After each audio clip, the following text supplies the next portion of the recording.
अपना ध्यान सम्मुख विराजमान श्री श्री 108 श्री परमहंस महान विभूतियों की ओर लगाते हुए और अपनी मुख रचना को पवित्र करने हेतु एक बार ऊंची और मीठे स्वर में बोलिए जयकारा। बोल मेरे श्री गुरु महाराज की जय, बोलो साचे दरबार की जय, बोलो श्री सतगुरुदेव भगवान की जय।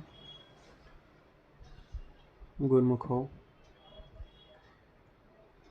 आज हर एक मनुष्य चाहता है कि उसके जीवन में खुशी आए, आनंद आए और जीवन सुख और शांति से बीते। लेकिन कहा जाता है कि सुख और शांति को प्राप्त करने के लिए सुख और शांति वाले कार्य को भी करना पड़ता है।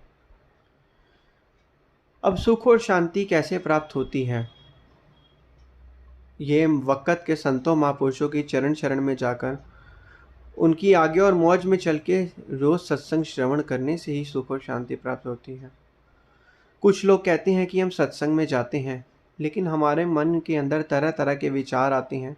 मन शांत नहीं होता, मन आनंद में नहीं होता और हमेशा जो है परेशान होता रहता है। ऐसा क्यों होता है? अब इसका होने का कारण यह है कि इंसान अपनी पूरे दिन में ज़्यादा से ज़्यादा समय जो है संसार के अंदर बिताता है। मनुष्य के अंदर का जो मन है वो विचारों से चलता है।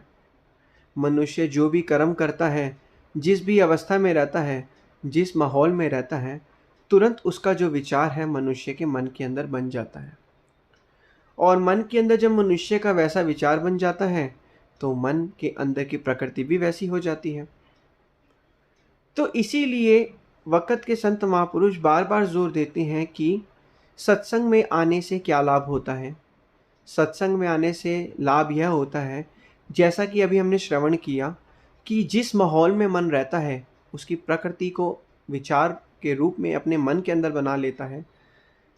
तो जायज़ है यह बात भी कि जब वह मन जो है सत्संग के अंदर रहेगा, बैठेगा, तो धीरे धीरे शुरू में हो सकता है मन उसका संसारी चीज़ों की ओर आकर्षित हो, लेकिन धीरे धीरे उसका ये जो मन है, ये जितनी भी जो चीज़ें हैं, मन से संबंधित चीज़ें हैं, सत्संग से संबंधित चीज़ें जो हैं, इनके भी विचार मनुष्य के अंदर बनते जाते हैं। और मनुष्य के अंदर जो ये विचार बनते जाते हैं, मनुष्य इन विचारों को जब ज़्यादा से ज़्यादा सोचता है, सत्संग रूपी विचारों को, तो उसे आनंद मिलता है, शांति मिलता है और उसका जीवन जो है सुख और शांति से व्यतीत होता है। तो कहने का तात्पर्य यही है कि जितना हो सके हमें अपने मन के अंदर जो है भक्ति भाव वाले, सेवा सुमरण भाव वाले कार्यों को करना चाहिए, जिससे हमारे मन की प्रकृति भी वैसी बनेगी। और जब मन की प्रकृति वैसी बनेगी तो कहा जाता है गुरुमुखो जी, विचारों के अंदर ही सुख और दुख है। अब वो आपके ऊपर है कि आप कौन सा विचार सोच रहे हो, और विचार कैसे बनेगा वो आपके ऊपर, आप किस माहौल में रह रहे हो।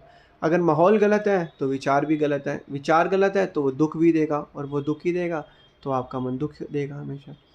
क्योंकि आप मनुष्य जो है अपनी इच्छाओं को बढ़ाकर संसारिक पदार्थों को पाने के बाद सोचता है कि मैं जब ये चीज़ें पालूंगा तो मैं अपना जीवन जो है सुख और शांति से व्यतीत करूंगा। तो ठीक है, फिर आज उन लोगों को देखो जिन्होंने सब कुछ पा लिया है अपनी ज़िंदगी में, क्या उनको अभी भी जीवन में सुख और शांति मिली?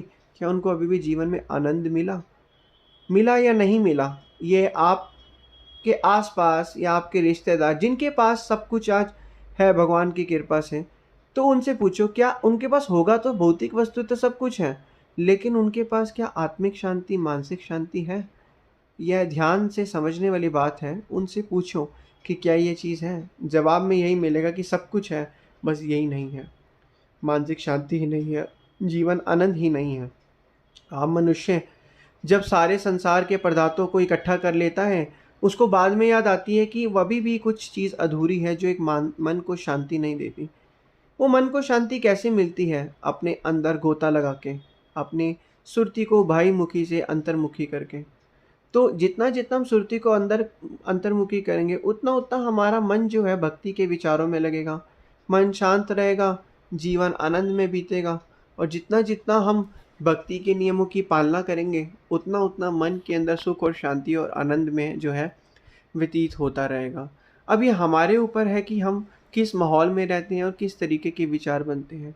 विचारों को बनाने की आपको ज़रूरत नहीं है। आप जिस भी माहौल में रहोगे, मन अपने आप ही उस माहौल के विचार बना के अपने मन के अब वो माहौल का विचार भी बन जाएगा। अब उस विचार को आप सोचोगे तो आप उसको अपनी तरफ आकर्षित करोगे। तो यही कहा है, वक़्त के संतों महापुरुष हमेशा यही अपने वचनों में फरमाते हैं कि जितना हो सके प्रभु की भक्ति करो, उनकी सेवा करो, ये भजन अभ्यास, ये सत्संग से संबंधित माहौल के अंदर रहो। जितना भी इस माहौल के अंदर रहेंगे, उतना जो है हमारा जीवन आनंद में और सुख शांति में व्यतीत होगा। और जब जीवन सुख और शांति और आनंद में व्यतीत होगा, तो हमारा जो मन भी है वैसा प्रफुल्लित होगा, हमेशा खुश रहेगा, हमेशा आनंद में रहेगा और जीवन सुख और शांति से बीतेगा। तो यही वक़्त के संत महापुरुष फरमाते हैं कि यही अपने वचनों में उनका बार-बार यही फरमाना है कि सुख नाहि रे हरि भक्ति बिना, सुख नाहि जे सुख को पाना शरण राम की ले। सुख नहीं है भक्ति के बिना, अगर सुख को पाना चाहता है तो राम की शरण ले। आज के इस घोर कलयुग में कहा जाता है, हर युग में भगवान दुष्टों का नाश करने के लिए, भक्तों का कल्याण करने के लिए इस धराधाम पर आते हैं। और इस धराधाम पर आने का उनका जो असली मकसद है वह यही होता है कि जीव को सच्ची खुशी, सच्ची शांति और आनंद प्रदान करना। लेकिन मनुष्य गफलत की नींद से अभी भी नहीं उठा है और हमेशा गलत कर्मों की ओर आकर्षित होता है, जिससे उसको पता ही नहीं कि वो किस दिशा में जा रहा है। लेकिन संतों महापुरुषों की चरण शरण में आकर मनुष्य को यह पता चल जाता है कि मेरे लिए सही क्या है और गलत क्या है। मेरा असली जीवन में इस आने का उद्देश्य यही है कि मुझे परमपिता परमात्मा की बंदगी करनी है, नाम भक्ति सुमिरन आराधन करना है, उनकी आगे और मौज में चलना है और अपनी इस आत्मा का कल्याण करना है मरने के बाद, ताकि मैं 84 लाख योनियों में ना भटकूं, परमपिता परमात्मा की सीधा दरगाह में जाऊं। लेकिन यह सोच, यह चीज़ किसी किसी ही भाग्यशाली गुरुमुख की होती है, लेकिन जिसकी होती है तो वही दुनिया में कुछ करके दिखाता है। आम संसारी दुनिया तो बस अपने मन के ख्यालों से भक्ति भाव में लगी हुई है, न जाने उनको इसका फल मिलेगा ही या नहीं मिलेगा।